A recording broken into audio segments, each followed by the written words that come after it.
have very little experience in economic development, and their own thinking around it could easily be enhanced with some kind of introduction to what true economic development is. I just came from a meeting yesterday with Ontario East Economic Development Commission, and there's a subgroup there focused on the creative economy. And within a month, we're launching Ontario East blog, but it's 18 blogs of the 18 communities that are members of the creative economy sector.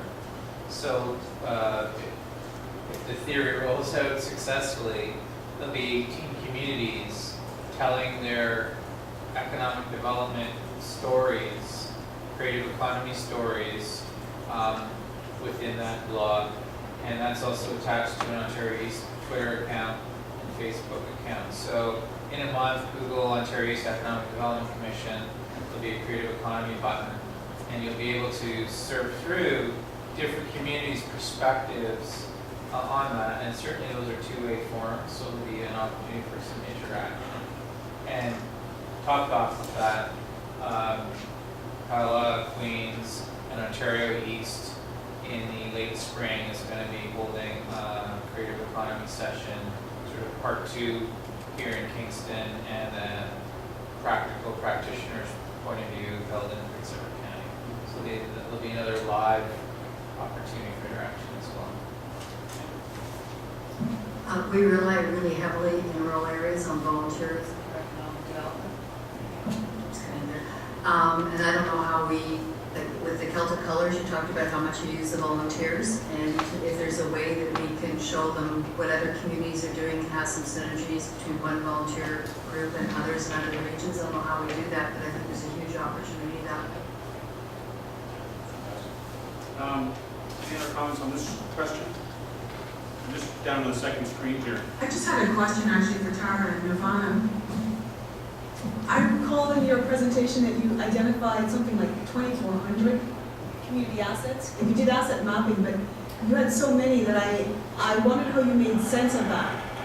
I think that asset mapping is something that is definitely part of the solution for rural communities, because there's so much that we're not utilizing. But how do you go from not really recognizing what you have and exporting all your talent to recognizing that you have 2,400 assets? To answer that, I think that in that particular project, the cultural mapping project that occurred in Essex County, the process in which they went through was bringing the community together, and they had different categories of what they identified as assets, and I think it was a very wide range, and that's why 2,500 or whatever was identified. I myself, in that report that I looked at, it didn't give a rundown of what was what. It was just an aggregate number that they provided. So that's normal about that. Just to comment on your response, thank you so much, Nirvana. You were saying you identified the main categories of assets and then started to develop, I hope, what Essex County is strategies to build on those particular assets. Somebody mentioned here about focus on women entrepreneurs, particularly in non-metropolitan areas.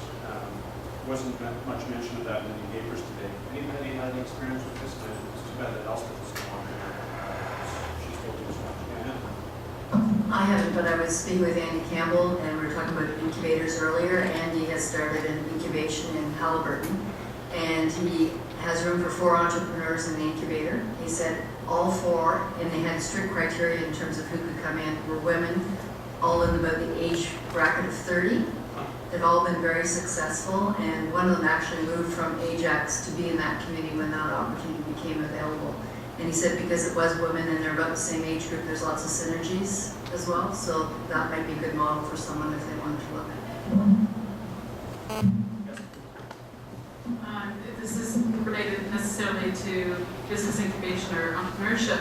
But one of the interesting things about demographics in Southern Ontario is that female farm operators, if they declare on the census that they're also a farm operator, male and female, as well as women who are on farm but working off farm, tend to have two really interesting aspects to their livelihood. One is for those who are full-time co-farm operators, female farm operators, they're more highly educated than the male operators on average, and they also tend to use the internet more often than male operators.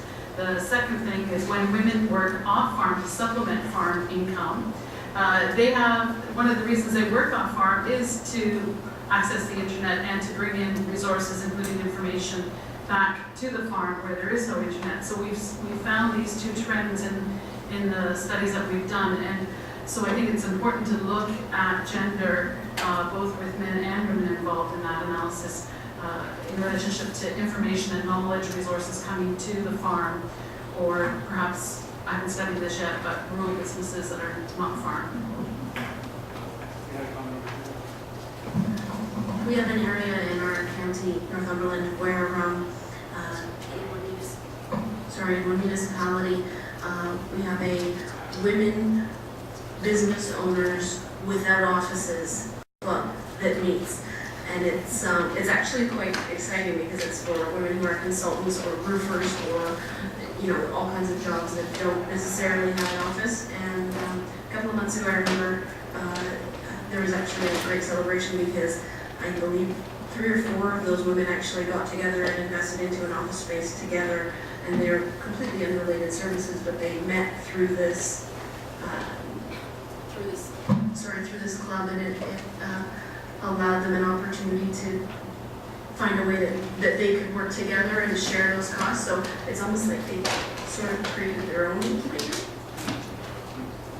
That's in Cobra? Portal, sorry. Sandra mentioned the thing about municipalities and the newly elected officials, and we probably could spend an hour on this one, but any thoughts on, from a policy perspective, how municipalities, townships, towns get involved with enabling and encouraging the conditions for entrepreneurs, the right conditions? Have you had any experience, good examples, success stories? Okay, let's move on.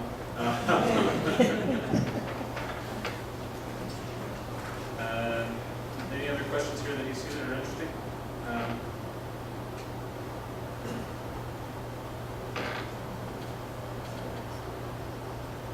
Scroll down a bit. How about social media, networking and media and social media? We get the rural diaspora to be engaged in the future of rural areas from their positions in urban Canada.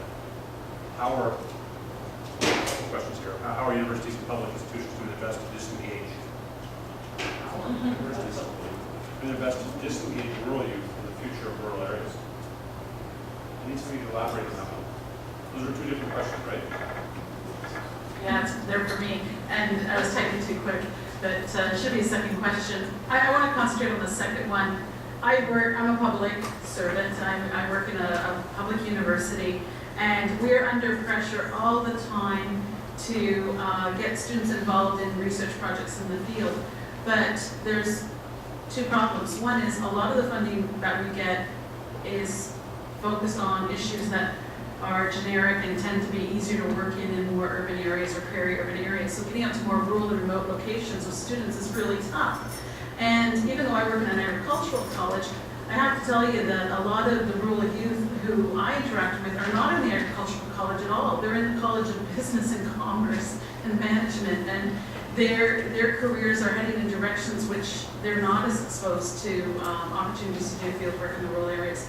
So I think as public institutions and in partnership with the economic development corporations, I think we have to build these right into the curriculum.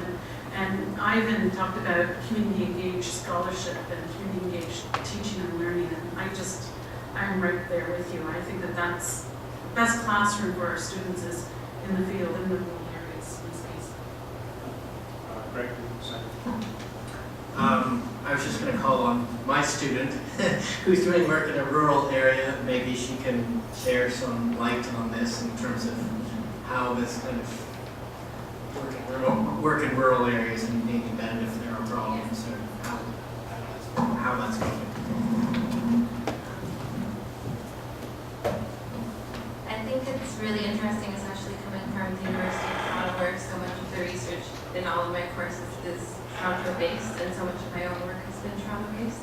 So I'm really enjoying the opportunity to get outside of that, which wouldn't have been possible without a project with Creative Muskoka. I don't know if that satisfies what you're looking for. The University of Waterloo, their local economic development program, within the last couple of months put out a call for any project proposals for rural economic development project ideas that their master's students could work on if they were interested. So that's also an opportunity. Our CNDC actually put forth several concepts, and they didn't have to be detailed at all, and we actually have a student who's interested in one. So that's really good for us because we don't have to pay them. They come, they do it as part of their master's, and it gets some really, really good work for us.